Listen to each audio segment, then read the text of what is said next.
Warning, this podcast contains spoilers.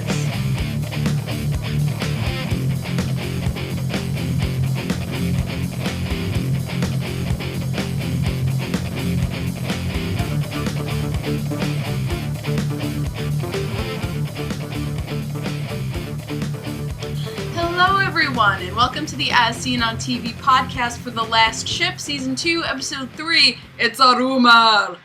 I'm your host, Cleo, and welcome to the One Woman Podcast. I meant to do this episode live. My tech didn't work. That's the explanation. My tech didn't work, and then I didn't get to fix it, and then it's almost time for the next episode of the show. So, yeah, next week I'm going to definitely try to do it live. Just for fun. Gonna try Thursday? Yeah. Thursday seems like it's gonna be a good day to do the show. Anyway, this was a really good episode. I was surprised when I was going through the notes just how much character development. Like everybody, most of our main characters had their own little moments. And it's okay. This show, like Sleepy Hollow, is I started the show off thinking the lady was obviously it's duo-driven show. This one's more of an ensemble-driven show, but it's a duo-driven show, and I thought that for a while I thought Dr. Scott was the lead, but she's not. She's not. Commander Chandler's obvious, It took me a long time to be like, wait a second, I'm wrong about the main character of the show. I'm still on the fence about Sleepy Hollow. I still think that Abigail is the lead character of Sleepy Hollow. No one can tell me different. I will deny it. Anyway, she has not had a lot of screen time these last 2 episodes. Probably because, I actually forgot. Anyway, probably because they've been just focusing on everybody. They've been trying to give everybody a chance in the spotlight. So that's probably why. But there's still a lot of Tom Chandler. A lot of that. Hold on. I always find it weird when I try to put something in the notes because my brain can't write something different than my mouth is saying. So in like the podcast I have by myself, it's not like I can let someone talk while I write a thing. It's like I have to keep talking. Doesn't matter.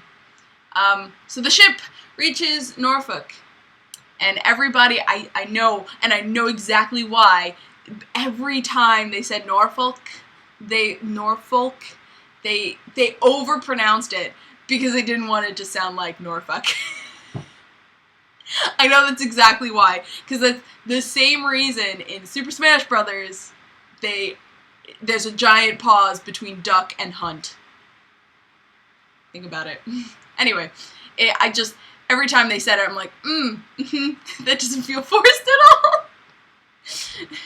Norfolk, though, is like it's a very weird word to say, too, so I do not blame them at all for that. But they find not only that there are people left, but there are Navy SEALs and pilots there that have been protecting the town and making sure everything's going good. Yeah, I'm actually kind of surprised that there's so much structure going on there. I mean, especially since we saw just how much chaos there is in other parts of the country. But that means they can get the cure out. Go Cure! And they reach out to all these other... Those were really great scenes, though, where they're reaching out to the other stations to see who's got the facility, who can distribute, and Dr. Scott actually... Excuse me. Dr. Scott actually gets in touch with her professor? Is it her professor? or someone she had a very close working relationship with, and that was a lot of like, aww, and it's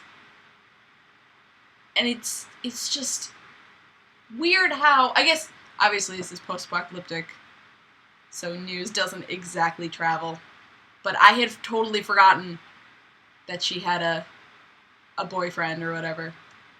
And I honestly forget how much they actually touched on that last season. I'm sure. Oh, ow. I'm sure that listen. Summer shows are very taxing on my brain, because it's like, what happened? It's been a year since I last saw that. You know, I guess for summer shows, I need to just rewatch a couple of the later episodes of the season before. Well, I'll know for next time. But yeah, it was really nice to see her emoting. She's a very, I mean, obviously with getting the cure and all that, everybody's been emotional, finding, people and stuff. So everybody's been emotional. But I love Dr. Scott. She's one of my favorite characters. On a show where I have a lot of favorite characters, because just everybody's so cool. But yeah, that was that. And Tex and Dr. Scott had a moment. Not only that, but Tex had character development. And whenever there's, like, hints of, like, this is what Tex is all about, I love it, because Tex is literally, no, I'm pretty sure Master Chief is still my favorite. But they're like, Tex and Master Chief are up there. We got so much character development from Master Chief last season that I'm not sure if we're going to get a lot from him this season. I feel like we know who he is, what he's about. Unless something changes in his world and his dynamic, then we might get more of that kind of character development from him. But, right now he's like the moral, religious compass of the ship, and he's going to stay that way. He's going to be the man who talks everyone back into a safe zone. But, yeah, I don't know because touching on Dr. Scott's dead boyfriend and... Oh, did she learn that? I think she learned that he is dead. Or did she tell him that? I don't remember what happened in this episode. No, that's a lie. I just don't remember that scene. I did that last week, too, because I forgot about a scene completely. And then when I sat down and started talking, I was like, oh, wait, that thing happened. Oops. Anyway. I'm just wondering if they're leaving that open for Tex and Scott to have smoochies. I don't know. I'm not sure. It's unclear. The jury's out. But I would not be opposed to it. I would also not be opposed to them just being total bros. The problem I would have is if she gets with Chandler, because I don't see that as happening. That does not feel natural to me. Anyway, I don't know. That's in the future. There's none of that right now. Speaking of weird relationship statuses, Kara and Danny sort of discuss what they are. And they don't know. And that's okay. Because Kara finds her mom when everybody goes looking for their family. She finds her mom, and she introduces Danny as her friend.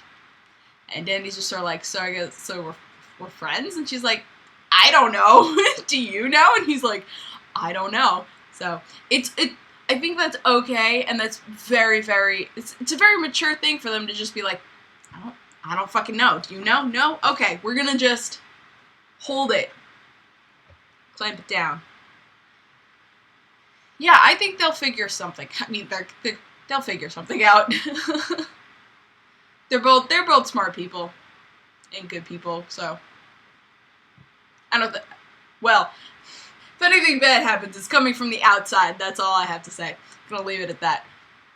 But her mom is pretty cool. She's apparently a recovered alcoholic. That's unsure because we only got a little bit of her. So whether she's actually recovered or not is a different story. And she's got a new boyfriend. I don't know. It was really nice to see that from Kara. From Kara's point, because you get kind of where Kara's coming from. And she's really shocked because she sees this whole other side of her mom she didn't know existed. So, that's nice. But she, could tell. She could tell her daughter was pregnant. It's just like, oh, you just knew. Okay, well, I'll take it, I guess. But yeah, so everybody goes, not everybody, but a lot of people, especially people who had family in Norfolk, go out to look for their families. Kara finds her mom, and Garnet goes looking for her family, and she finds, we don't see her find it.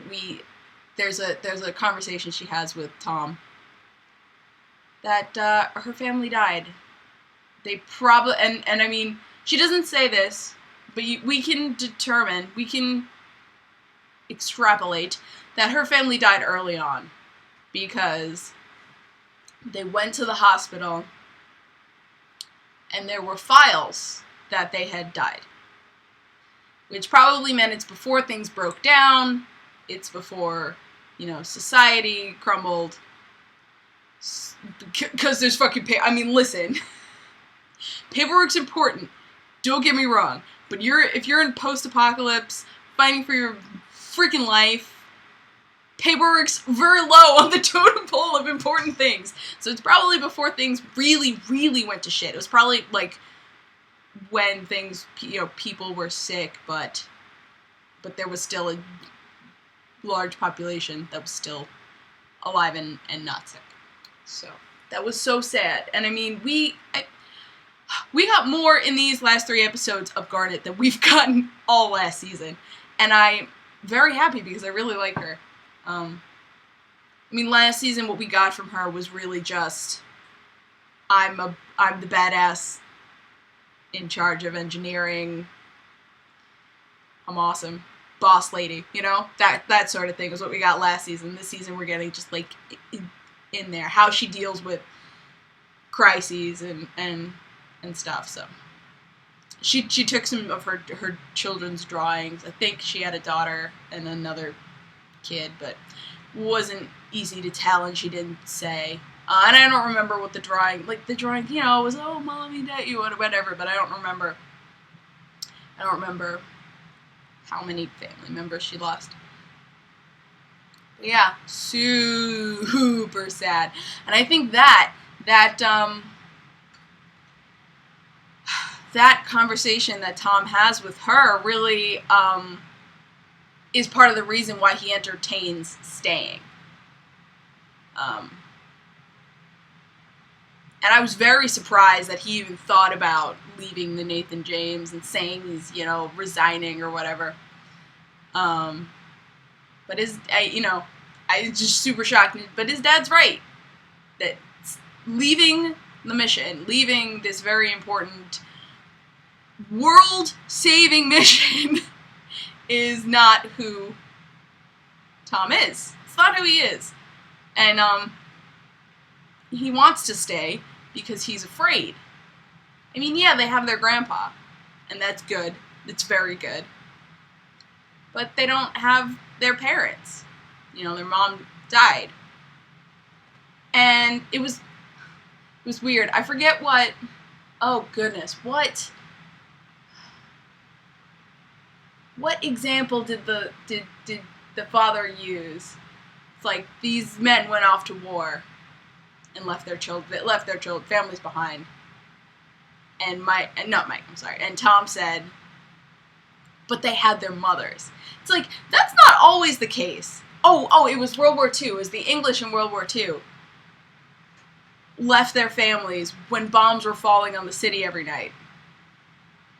And and Tom replied, well, they had their mothers. And it's like, not always. I mean, a lot of times, not everyone has a mother, and not everyone would have had parents then, So I just think that that's just what I thought when they were talking. It was like, not everybody had a mama. Just to be clear. But he didn't leave. Thank God. We're fine. The XO finds the trail of his family. And this was what I wasn't shocked. Like, I was shocked that Tom entertained the idea of staying. But the fact that Mike struggles with leaving, that I expected that. But, yeah, no, I mean, he wanted to just follow him. And I forgot who he had the conversation. I think he had the conversation with Tex. And then someone was just like, maybe you should just go find him. So, he leaves them. Oh yeah, he leaves his family the cure and a note. And I don't know. I think it's just hope that they're still out there, that he's got. But I don't doubt that they're gonna meet up with them. I think that would be really awesome. But we lost a lot of people, and I don't remember who, because they just list off the names. They lost a lot of people who were like, my family's here, I'm staying, thanks, bye. Lol. And they were lucky enough to get discharged with honors and everything, so. That was nice. And Alicia Granderson, I was so sad. And I was right. I don't know if I said this last week, because I was in a rush last week. But I was unsure why she was so isolated in the corner, looked very upset. I mean, obviously because she lost her mother, but it was more of a distancing herself from other people. And I thought that maybe she felt guilty that everyone trusted her mother. She felt like it was her responsibility. And I was right. That is sort of why, because she has this whole conversation with Master Chief about it, and she says her own bunkmate won't look at her, and it's Kara. And I mean, I don't think that Kara ever meant, oh, I blame you, because Kara comes at the end when they promote her, and she's there. So I think it was just misinterpretations of everybody being weird and nervous because they're coming home and they don't know whether their families are dead or not. So I think that was just it. And I left out from last week that at the end, Danny was by Alicia's bedside holding her hand. I thought that was so cute. I was like, oh God, besties. I can't. It was very adorable. But I think, and Alicia really stepped the fuck up. I mean, she got shot. She did everything she could while she was with her mother to make sure that bad things didn't happen. Bad things did happen, but, she tried. And I think Tom and Master Chief and Carol, everybody recognizes that, and that's why they promoted her. And she's a full-fledged lieutenant! Yay! I'm happy. Because I really like her, and she's one of the characters on the bridge that's always doing things. So even when you don't get character development from her, you see her all the time, so you know her. That's kind of how the first half of last season was, where I was like, oh yeah, that lady, she's in the bridge, she does all this. Same thing with the guy with the hat, who's also on the bridge all the time. And I don't know much about him, and I don't think he's had much character development, but you know him because he's on the bridge all the time. He's always doing things. So, I'm glad that we're getting a little bit more than she's just the lady on the bridge. She's Alicia Granderson, and I like her a lot. Now the entire other half of this episode, Niles, that fucking bastard. Last season, when they showed him getting incognito on the ship on the Russian ship, I was like, oh, y'all motherfuckers are dead! Because he had gotten out of containment. And, you know, the whole... Okay, I still don't... We had a lot of talks with him and Dr. Scott, and I still don't understand why. I mean, if I remember correctly, this whole virus thing started... No, it wasn't an accident. He did do it on purpose. I don't know if they say why. Because I'm a little confused at his motivations. Now, actually, in this point in time where we are, I'm completely, like, I know his motivations. He wants to find people who are immune.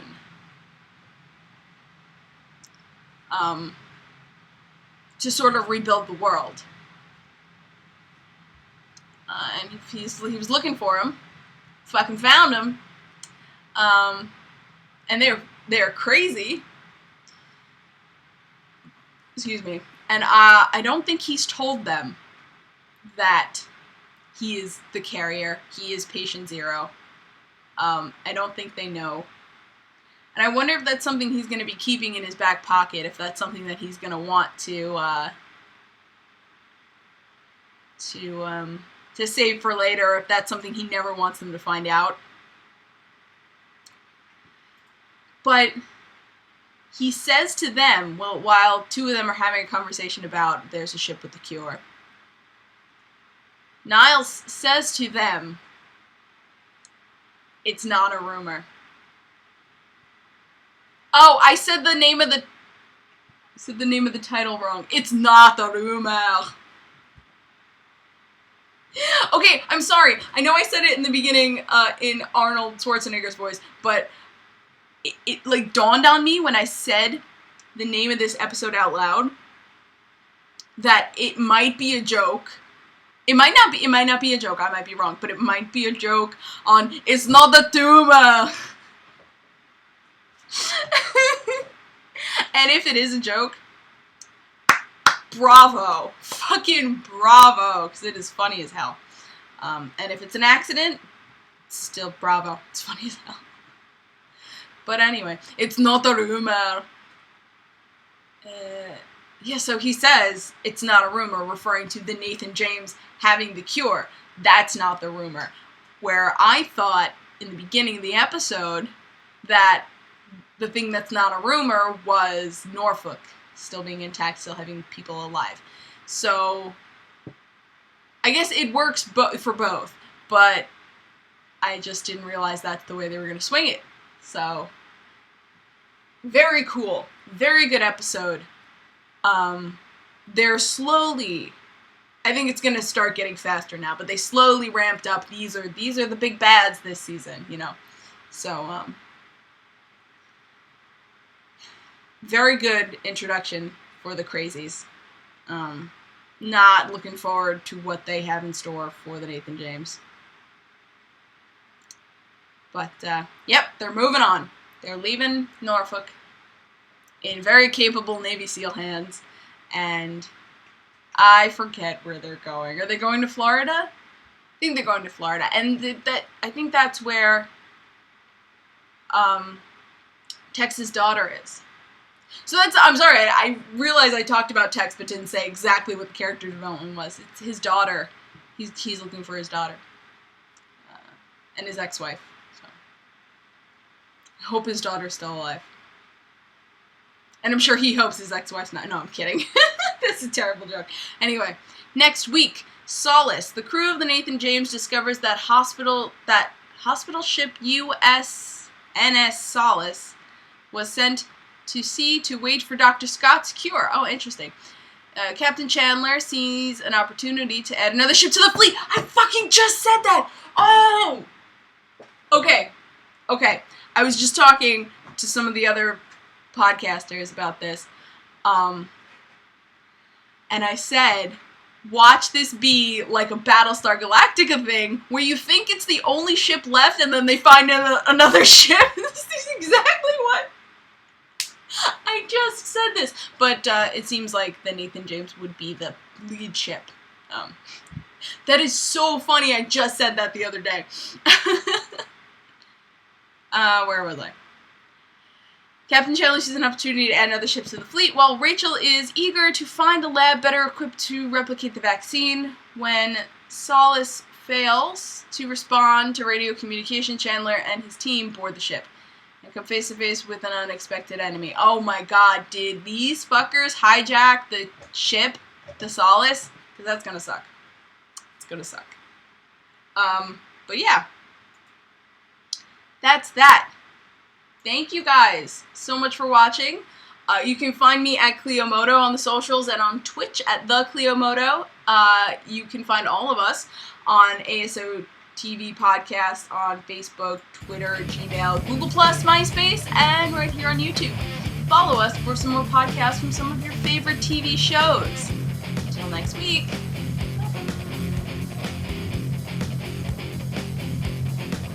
Coffee.